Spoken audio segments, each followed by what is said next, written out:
When, dear listeners and viewers, did the vicissitudes of political thought and action become so intertwined with that deep, stinking, and festering intellectual morass of social media into which we stumble so readily and willingly every single day?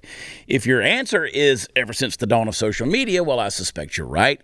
Ever heard of the Snapchats? It's all the rage with the kids these days, and plenty of adults too, and it's just one more of those platforms whose unhidden clear goal is to get you to apply as much of the surface space of your eyeballs to that screen for as much time as possible every single friggin' day. Now, Snapchat, like all the other time-sucking platforms out there, lets its advertisers specialize in who sees their ads so that they have the opportunity to get the best possible return on investment. It's smart business, but it can lead to some problems, one of which we're about to discuss right here.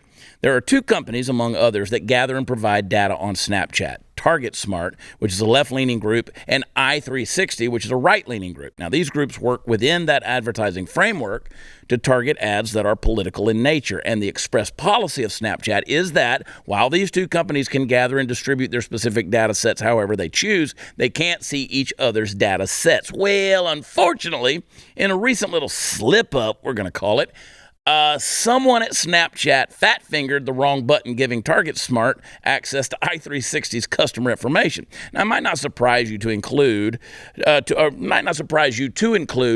the benefit of having this information extends beyond Target Smart and their customers to things like, well, the Democratic National Committee, the Democratic Senatorial Campaign Committee, the Planned Parenthood Action Fund, the Democrat Stacey Abrams gubernatorial campaign. Now Snapchat has admitted the mistake and fixed it, but the cattle are pretty well out of the barn at this point.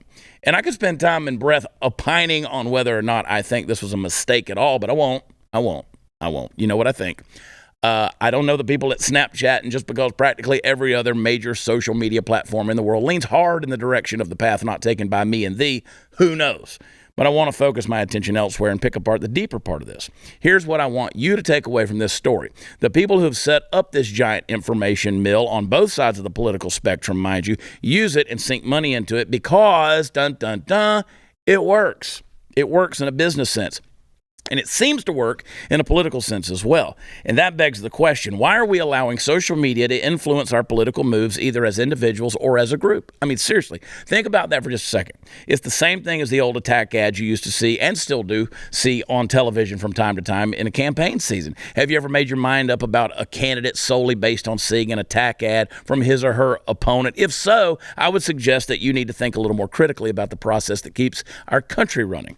There are other avenues to be explored for the critical thinking person, and you should explore them. So if Chad Prather is running for office and all you know about me is from an attack ad that says I kick puppies and pee on old ladies, newsflash, I only do one of those things. And it says nothing whatsoever about my platform, which you could see merely by going to my website. It's even easier if we're talking about an incumbent candidate who not only has a platform to look at, but has a track and voting record that you can find with just a few minutes worth of Googling and just research. The Snapchat issue, in other words, is merely an indicator of a much bigger problem. Look, I'm not saying I don't engage in politics on social media. Hell, it's fun sometimes, every day. But maybe fun is the category in which it mostly belongs. The real work of politics, all the way down to Joe Citizen choosing who to vote for, should be done in a place where critical thinking isn't tied up and shot at the door. Are you on Snapchat? Snapchat account, but I haven't used it in 2 years. It was just because it was the only way my kids would chat with me sometimes. Yeah. I don't even know how to do it. Yeah, I have the Snapchat, right. I think, but yeah, I don't use it. I should delete it because I haven't touched it in forever. Yeah. TikTok is a scary one, right? Like I have a TikTok. Get me going on TikTok. Yeah, I have it.